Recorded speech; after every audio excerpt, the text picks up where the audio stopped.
Halo, kita melanjutkan ya pembahasan tentang pasar.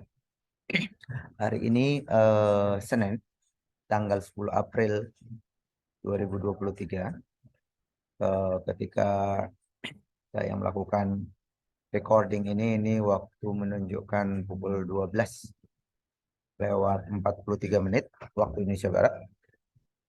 Nah, hari ini saya ingin mengajak Bapak Ibu sekalian, teman-teman sekalian, para traders untuk melihat BTC USD. Menurut saya ini menarik.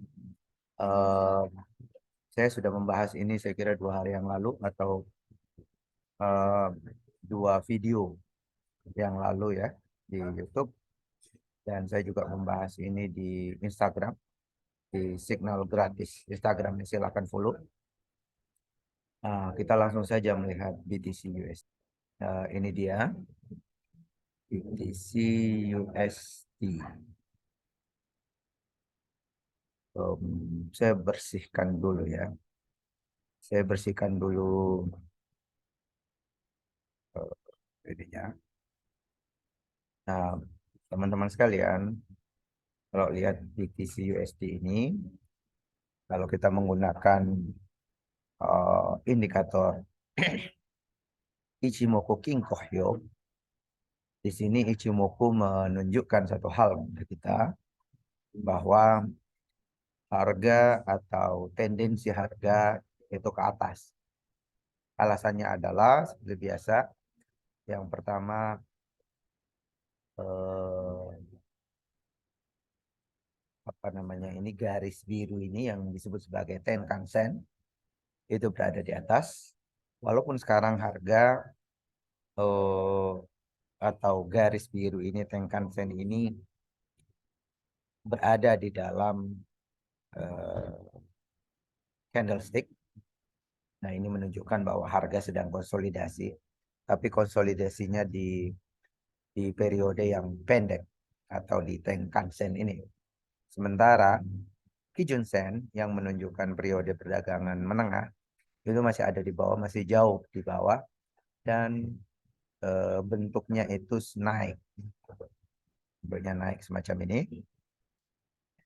Kemudian kita lihat juga di sini secara umum Kumo, Senko Span A dan Senko Span B ini membuat jarak yang cukup tebal dan mengarah ke atas. Ini juga menunjukkan bahwa tendensi buyers itu lebih kuat daripada sellers untuk sementara ini.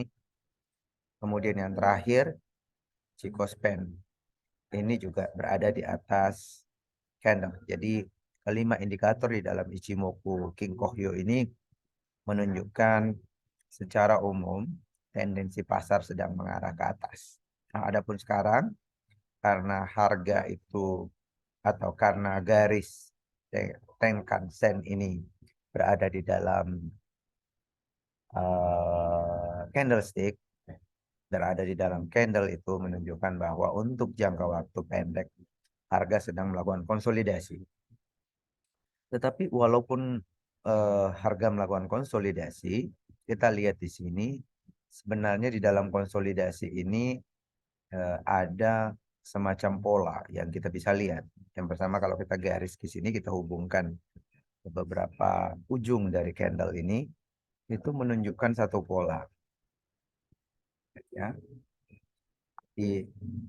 kita hubungkan dari atas ke bawah, itu ada semacam pola yang biasa disebut sebagai diamond pattern atau pola intan. Pola intan ini terjadi di fase harga yang konsolidasi semacam ini. Nah, apa yang ditunjukkan dari pola ini? Pola ini kemudian menunjukkan bahwa harga punya dua kemungkinan. Dia bisa ke atas, tetapi juga sebenarnya juga bisa ke bawah. Tergantung dari eh, harga akan nembus kemana. Kalau dia tembus ke atas, candle berhenti di atas ini atau tutup di atas garis trend line dari pola intan ini, maka kemungkinan besar harga akan melanjutkan ke atas. Demikian pula sebaliknya, kalau ia tutup di bawah, akan ada potensi untuk ia melanjutkan ke bawah. Kalau ia melanjutkan ke bawah, mungkin akan menyentuh garis Tenkan Sen ini misalnya. Tenkan Sennya akan datar, lalu kemudian harga mendekati Tenkan Sen. Lalu setelah itu baru kalau dia mau naik, baru dia naik. Atau kalau dia tembus ke atas, maka dia akan langsung ke atas begini. Mungkin akan melakukan retrace dulu, lalu kemudian melanjutkan ke atas. Jadi ini perkiraan kita. Intinya adalah pola intan ini memberi peluang kepada kita untuk menunggu harga akan naik atau tidak. Tetapi kalau kita melihat bahwa tadi saya mengatakan bahwa secara umum harga ini naik, ada tren naik karena kita melihat berbagai macam indikator ini, maka yang perlu kita tunggu sebetulnya adalah penembusan ke atas, bukan penembusan ke bawah.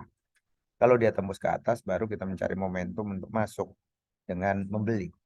Kalau dia tembus ke bawah, walaupun ada potensi jatuh, tapi potensi jatuhnya ini tidak jauh, yaitu di sekitar Kijun Sen. Karena itu idealnya kalau dia tembus ke bawah, maka kita tidak masuk ke pasar, kita masih menjauh dari pasar.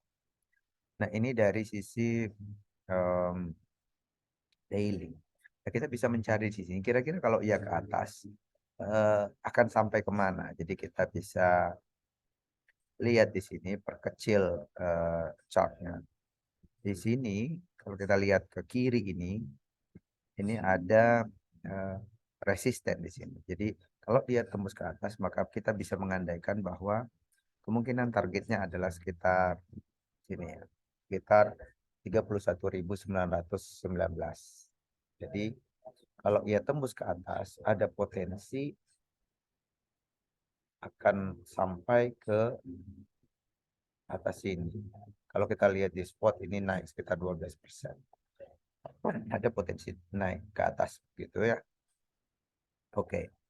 Dibanding misalnya kalau kita mencari ke bawah, maka potensi ke bawahnya sekitar 26.000, 26.500-an.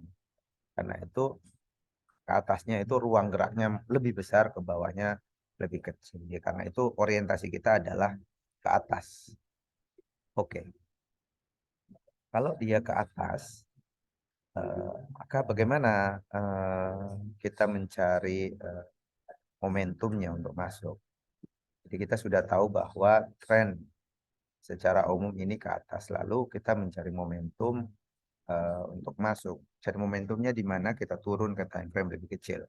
Katakanlah sementara kita turun ke time frame H4. Kita lihat apa yang terjadi di H4. Ya H4 ya tidak terlalu berbeda dengan tadi di D1 untuk garis trend lainnya ini belum ditembus. Tapi ada di sini kelihatan potensi retrace di sini. Kita lihat ada retrace, harga setelah naik sampai ke garis trend line itu dia turun. Ini namanya retrace. Saya waktu beberapa hari yang lalu menduga bahwa ketika NFP garis trend lainnya akan ditembus ke atas. Ternyata dugaan itu belum terjadi. Justru harga melakukan retrace. Oke, di H4 begitu. Kalau kita masuk di H1, kita akan mencari. Nah, retracement di H4 ini semakin jelas di H1. Kita juga bisa membuat garis di sini. Setelah kita ambil dari sini.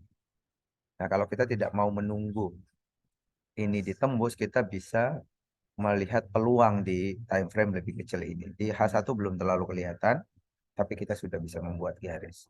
Di M30 ini udah mulai kelihatan polanya ya, kira-kira. Jadi ada falling wedge. Kita turun lagi ke time frame 15 menit, ini semakin kelihatan polanya.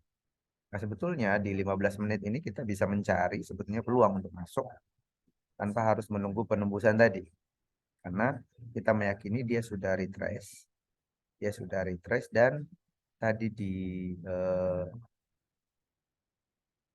apa namanya di daily kita lihat di sini sebetulnya kan di pola intan ini dia sudah mendekati ujung. Jadi sebenarnya ini kita udah di detik-detik terakhir ya penembusan ke atas atau ke bawah. Tetapi kita bisa menunggu itu, tetapi kalau misalnya Anda tidak sabar menunggu itu, bisa juga masuk ke time frame lebih kecil dan mencari momentum. Katakanlah tadi bahwa trennya itu ke atas, maka kita cari momentum untuk masuk eh, eh, apa namanya ke pasar lebih awal. Kita cari momentumnya di M15. Di sini kita menemukan ada pola. Kalau kita tarik eh, trend line-nya ini ada pola ya. Apa ini? Pola flag atau bisa juga falling wedge. Nah, kalau Anda mau masuk di sini, kita bisa pasang eh, target yang di sini misalnya ya. Kalau garis ini ditembus, katakanlah kita kalau garis ini ditembus, kita akan masuk. Eh, Stop lossnya bisa di bawah sini, atau kalau mau dekat bisa di bawah sini. Saya biasanya mungkin akan mengambil yang bawah. Di bawah konsolidasi ini lebih aman ya daripada di sini.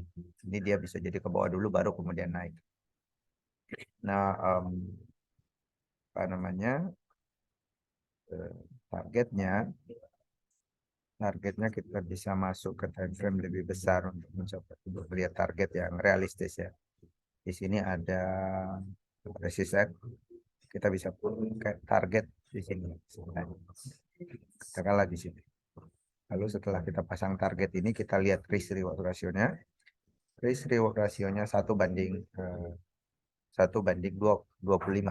Ini sudah masuk ya. Yang jelas bahwa risiko yang kita pertaruhkan itu lebih kecil daripada target TP yang kita kita pasang. Itu bahkan kita bisa targetkan sampai sini sekitar perbandingannya 1 banding 1,43.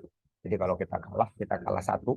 Kalau kita menang 1,43. Katakanlah misalnya kalau kita mempertaruhkan eh, modal kita misalnya $20, setiap kali kalah kita bisa menoleransi kekalahan $20, maka kita akan kalah $20 kalau harga turun. Tetapi kalau menang kita bisa dapat sekitar $28 atau sampai $30 ya. Jadi kalau kita kalah kita dapat eh, kita kita rugi $20, tapi kalau kena menang kita menang $30. Katakanlah kasarnya semacam. Jadi itulah cara yang bisa kita lakukan. Jadi lihat di time frame besar lalu masuk time frame lebih kecil. Nah, di sini kita punya peluang untuk masuk. Peluangnya adalah kalau garis trend line ini ditembus bisa masuk dengan stop loss di bawah sini, atau kalau mau lebih dekat juga bisa di sini. Lalu targetnya di sekitar 28.793, masuk di 28.361, dan stop loss kalau mau yang aman seperti saya tadi 28.000, sekitar 28.061. Saya kira demikian teman-teman sekalian. Oh ya, saya butuh menginformasikan bahwa ini adalah analisa saja, kita belajar bersama. Ini bukan signal ya. Kalau Anda mau memakai analisa ini untuk mengambil keputusan trading, itu sepenuhnya adalah keputusan Anda. Saya hanya berbagi tentang bagaimana cara saya di dalam melihat pasar dan menentukan apakah saya akan masuk atau tidak, di mana saya memasang stop loss, di mana saya memasang target. Selamat berdagang, semoga sukses semuanya. Jangan lupa subscribe ya channel ini biar lebih banyak yang ikut dan Anda bisa mendapatkan update kalau ada konten-konten baru yang muncul di kanal ini. Terima kasih, sampai jumpa kembali.